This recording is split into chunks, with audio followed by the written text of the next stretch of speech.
sudah seharusnya menjadi konkret bagi elit pemangku pemerintahan dan tokoh agama yang pada situasi tertentu harus dikelola demi kepentingan-kepentingan membangun kemajuan Indonesia. Kita lihat di Afghanistan, Taliban menang. Maka apa yang terjadi? Contoh saja, satu saja contoh. Semua penyanyi dikumpulkan dan semua dibunuh, tembak semua. Jadi, kenapa? Karena nyanyi itu haram, musik haram. Karena menyanyi musik itu haram, membunuh tidak haram. Membunuh nggak apa-apa. Tapi kalau nyanyi haram, kebalik-balik luar biasa itu. Tidak begitu caranya mengajak mereka masuk ke Islam atau menjadi orang Muslim yang baik, bukan cara begitu, bukan cara dibunuh begitu. Mereka disadarkan, diajak bertaubat, diajak mengamalkan Islam dengan benar, meninggalkan praktek-praktek yang bertentangan dengan Islam. Seperti nyanyi dengan aurat terbuka atau dengan pergaulan bebas, itu yang harus disampaikan, bukan dibunuhin langsung.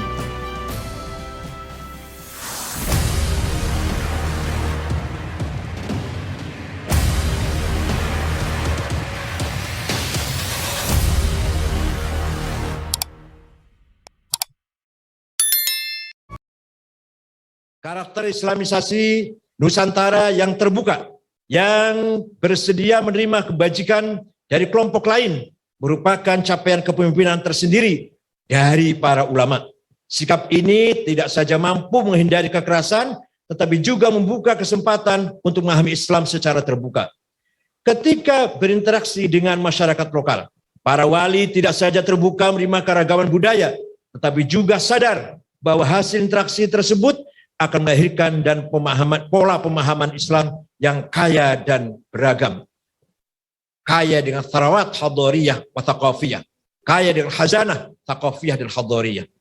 Dalam perjalanannya Islam di Indonesia memang tidak pernah berkembang secara seragam. Ada kelompok yang lebih dekat dengan tradisi sufi, ada yang lebih menekankan tradisi fikih, ada pula yang bercirikan budaya rakyat dan adat istiadat. Munculnya keberagaman dalam menghayati Islam ini merupakan keniscayaan sosiologis dari proses interaksi kultural. Setiap kelompok dari berbagai strata sosial dan subkultur memiliki keluasaan mengekspresikan pemahaman keislamannya sendiri.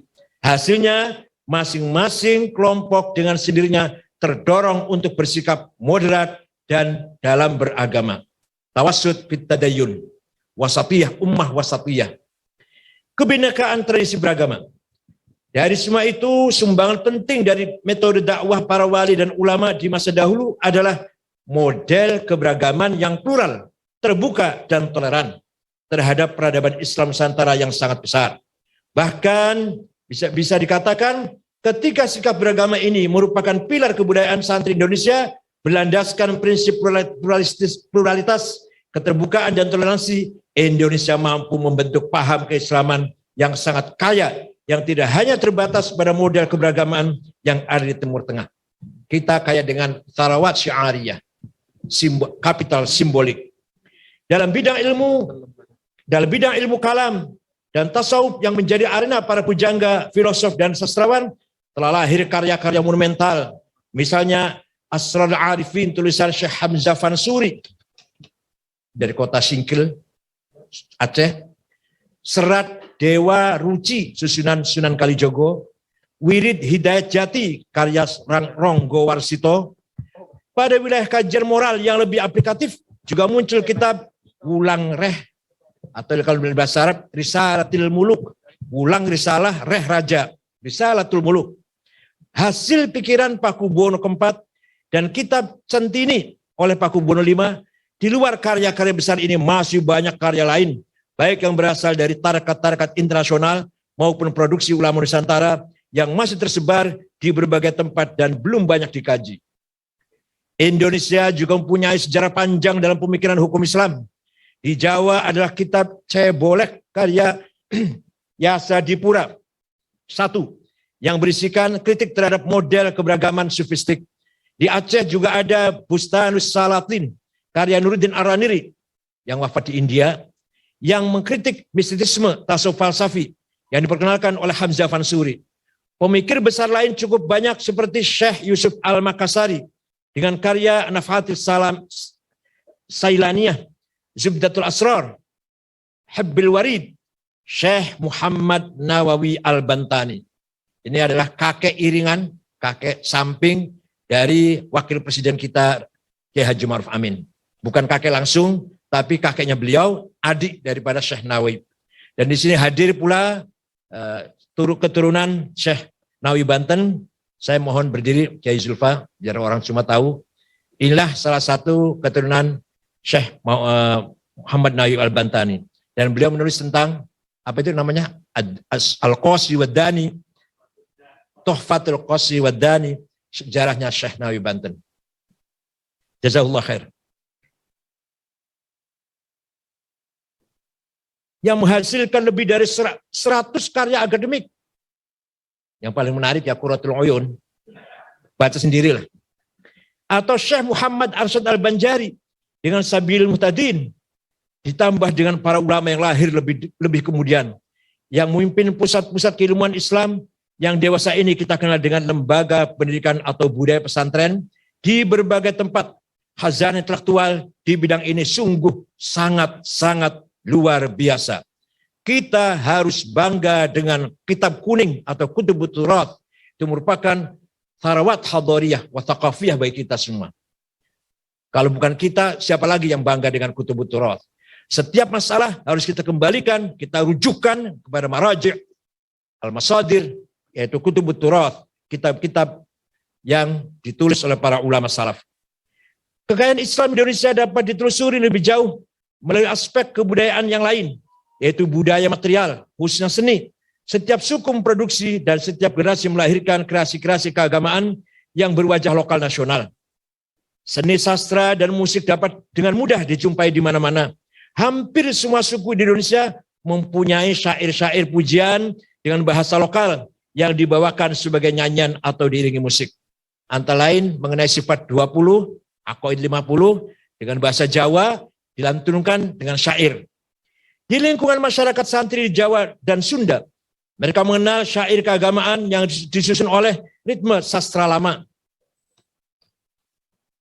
Seperti Asmaradana, Pangkur, Dandang Gula. Di wilayah Melayu, sastra keagamaan merupakan nafas seni setempat, di mana para ulama, pengampu tradisi, filosof, dan cendekiawan memberikan kontribusi sangat besar. Meski tidak sepopuler Jawa, Sunda, dan Melayu. Sastra keagamaan juga mudah ditemukan di Lombok, Kalimantan, Sulawesi, dan daerah-daerah lain. Para santri mengembangkan berbagai kreasi seni, arsitektur, sastra, dan musik di atas hanyalah sebagian dari seni Islam Indonesia. Masih banyak yang bisa digali dari karya-karya seni lain, seperti seni patung, lukis, kaligrafi, senjata, kerajinan, tekstil, yang sebagian besar masih berserakan di berbagai tempat. Pasca kemerdekaan, kreativitas masyarakat Indonesia dalam memajukan kebudayaan semakin intensif, berbagai genre musik, religius, berkembang pesat, tidak terbatas pada qasidah, gambus, rebana, dan berzanji saja. Seni kaligrafi juga menyebar luas di berbagai kalangan. Padahal kita bukan orang Arab. Tapi bagi seniman kaligrafi, tulisan Arabnya bisa mengalahkan orang Arab. Dan bahkan menjadi hiasan di masjid, rumah, bahkan warung makan. Belakangan Indonesia juga sudah menjadi pusat fashion muslim dunia dengan kemampuan mengekspor ke berbagai negara Islam. Pada tataran intelektual, para ulama dan cendekiawan dari berbagai aliran semakin produktif berkontribusi terhadap persoalan-persoalan sosial keagamaan, ekonomi, politik, pendidikan, budaya, sains, di samping teologi, sufisme, dan fikih, dan lain-lain. Seni Islam Indonesia lain yang menonjol adalah arsitektur. Reinterpretasi arsitektur Hindu dan Buddha dalam bangunan masjid di Jawa sudah diterima luas. Namun demikian, Indonesia juga mengenal bangunan masjid yang inspirasinya diambil dari Timur Tengah, India, dan Persia. Masyarakat Islam Indonesia juga mengembangkan arsitektur tempat tinggal, lengkap dengan ornamen yang disusun menurut konsep keagamaan tertentu. Ekspresi seni keagamaan juga muncul dalam penataan pemakaman dan corak batu nisan yang dibuat untuk menghormati arwah leluhur. Makam para guru dan sosok yang dihormati selalu dibedakan dari masyarakat kebanyakan. yang salah satunya ditandai dengan bangunan indah, dengan hiasan kaligrafi, dan simbol keagamaan lain. Arsitektur Islam juga menambah model tata kota dan desa, dan bahkan letak rumah. Hampir semua masyarakat Muslim Indonesia punya pemaknaan dan simbolisasi agama dalam menata ruangan privat maupun publik. Ini merupakan tharawat syiariyah. Wa may yu'azzim sya'airallah fa innaha min taqwal qulub. Karakter keagamaan yang plural, terbuka, dan toleran ini membuat Islam Indonesia memiliki ciri sendiri yang berbeda dari masyarakat Muslim lain. Semua aliran yang ada diikat oleh identitas dan prinsip-prinsip ketuhanan yang sama, tetapi masing-masing menampilkan corak keberagaman yang berbeda-beda. Peradaban Islam Indonesia lebih merupakan mozaik perpaduan agung yang masing-masing elemennya berinteraksi satu sama lain dalam aktivitas pengembangan makna keberagaman. Sesuai karakter dasarnya, Islam Indonesia bersifat dinamis karena tidak berwajah tunggal dan selalu terbuka. Hari ini kita dihadapkan pada tantangan munculnya sebagian kalangan yang pertentangkan apakah tradisi tertentu sesuai dengan Islam atau tidak. Akibatnya kelompok ini suka menghakimi satu tradisi dengan vonis sesat, syirik, bid'ah, bahkan kafir. Sekedar contoh, tradisi masyarakat yang membaca Al-Quran, sholawat, serta bacaan tahlil, tahmid, tasbih, dan istighfar yang oleh masyarakat Indonesia sebut sebagai tahlilan, sering dianggap sesat dan bid'ah. Begitu juga ketika masyarakat berkumpul untuk belajar dan membaca sejarah Nabi Muhammad SAW, seperti dalam tradisi Mauludan, Barzanji, Deba, Situ Duror, Burda, penyebabnya sederhana. Sejarah dibaca adalah bahasa Arab. Jika saja dibaca terjemahannya versi bahasa Indonesia, maka saya yakin tidak akan muncul tuduhan bid'ah. Jadi seandainya yang kita baca itu terjemahan Barzanji misalkan, saya kira nggak ada orang mengatakan itu bid'ah, karena bahasa Indonesia. Begitu pakai bahasa Arab, itulah bid'ah, dolalah, wakul bid'dolalah, wakul bid'atin finnar, wakul dolatin finnar. Enak banget ya, insya Allah menghukumi itu. Semua bid'ah sesat, semua sesat masuk neraka. Pengkafiran dan tuduhan sesat terhadap tradisi-tradisi tersebut akan menjadi hambatan signifikan bagi kemajuan kebudayaan di Indonesia. Karena itulah saya mengajak para hadirin semua dan seluruh bangsa Indonesia untuk bersama-sama mengembangkan kebudayaan di Indonesia. Wa innamal umamul akhlaqu ma baqiyat fa inhumu dhahabat akhlaqum dhahabu. Sebuah bangsa akan lestari, langgeng, dan abadi karena ketinggian peradaban dan kebudayaannya. Ketika kebudayaan dan peradaban mereka dekaden, maka bangsa itu akan lenyap dan sirna. Contoh yang gampang, Timur Tengah. Agamanya benar, teologinya benar. Nabinya Nabi Muhammad, Tuhannya Allah, kitab suci Al-Quran, benar kan? Syariatnya benar, sholat lima waktu, puasa Ramadan, tapi budayanya hancur. Maka bangsa Timur Tengah sangat-sangat rendah di mata dunia internasional. Sebaliknya, Jepang agamanya nggak jelas. Teologinya nggak jelas, syariatnya nggak jelas, nggak punya syariat malah. Agama Shinto, hanya sebagai kepercayaan lokal saja. Tapi karena budayanya unggul, disiplin, jujur, amanah, gotong royong, tidak ada penyimpangan, maka semua dunia menghormati bangsa Jepang. Padahal teologinya nggak jelas. Yang jelas adalah budayanya, akhlaknya yang baik. Tantangan politisasi agama dilandasi oleh warisan-warisan dari proses kultural islamisasi inilah dan sumbangan kepemimpinan para tokoh pemimpin Islam di masa lalu, keputusan Hadrati Syekh Haji Hasyim Asy'ari untuk mempertahankan nasionalisme Indonesia di masa-masa krusial kemerdekaan bagi masyarakat santri merupakan keputusan yang tepat, karena dari momen ketetapan resolusi jihad itulah perlahan-lahan NKRI tumbuh dan berkembang sejalan dengan aspirasi dan cita-cita ulama. Telah terjadi transformasi besar politik agama di Indonesia dewasa ini, yaitu terdapat konvergensi politik secara nasional, di mana nilai-nilai dan pranata keagamaan dan keislaman diakomodasi dalam proses-proses politik dan kebijakan politik. Konvergensi di sini merujuk pada proses politik dan kelembagaan di mana agenda kultural dari ajaran Islam semakin terwadai dalam institusi penyelenggaraan negara dalam bingkai NKRI. Gejala ini memberi jalan para aktivis Islam, para santri di seluruh tanah air untuk berpartisipasi dalam urusan politik, urusan pemerintahan, dan memberi arah pembangunan negara baik di birokrasi, kementerian, parlemen, maupun lembaga-lembaga lainnya. Perkembangan ini berarti tatanan kelembagaan dari negara Indonesia telah mengalami perluasan di masa pembangunan akhlak, pengamalan agama semakin diperkuat. Hal itu juga berarti tanggung jawab moral sekaligus panggilan politik bagi para santri demi menjaga tegaknya NKRI juga semakin besar.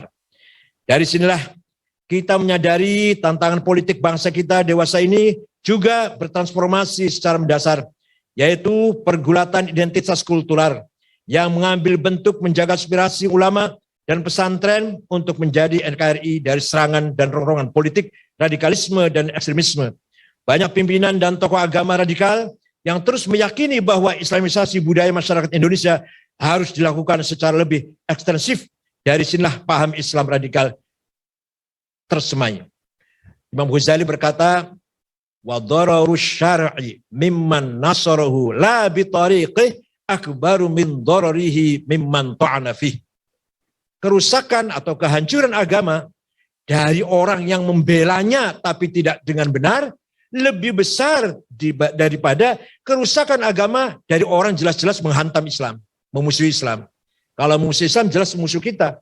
Tapi kalau ada orang yang kelihatannya lahirnya membela agama, padahal mengakibatkan kehancuran agama itu sendiri. Kenyataan ini memprihatinkan karena akan terus menjadi amunisi bagi sebagian elit dan pimpinan umat untuk meraih dominasi dalam wacana publik. Isu seperti penerapan hukum Islam, pendirian khilafah, memecah belah antara Islam dan non-Islam tampaknya masih terus diwacanakan. Dan disinilah upaya menjaga momentum Hari Santri dalam rangka menghidupkan komitmen hubungan antar agama negara harus dimaknai. Ia diharapkan menjadi jembatan bagi arah baru transformasi politik di mana aspek-aspek yang terkait dengan negara Islam diakhiri. Sebaliknya, kita semua wajib meneguhkan komitmen nasionalisme yang berlandaskan Islam Ahlus Sunnah wal Jamaah yang lebih substansial, yaitu menegakkan politik sivik, politik keadaban, seperti kesejahteraan, keadilan, dan kecerdasan kehidupan bangsa. Isu-isu ini sudah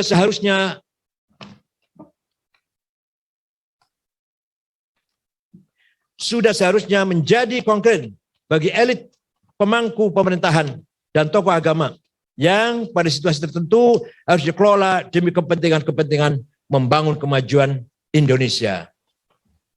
Kita lihat di Afghanistan, Taliban menang. Maka apa yang terjadi? Contoh saja, satu saja contoh. Semua penyanyi dikumpulkan dan semua dibunuh, ditembak semuanya. Jadi, kenapa? Karena nyanyi itu haram, musik haram. Jadi menyanyi musik itu haram, membunuh tidak haram. Membunuh nggak apa-apa. Tapi kalau nyanyi haram. Kebalik-balik luar biasa itu.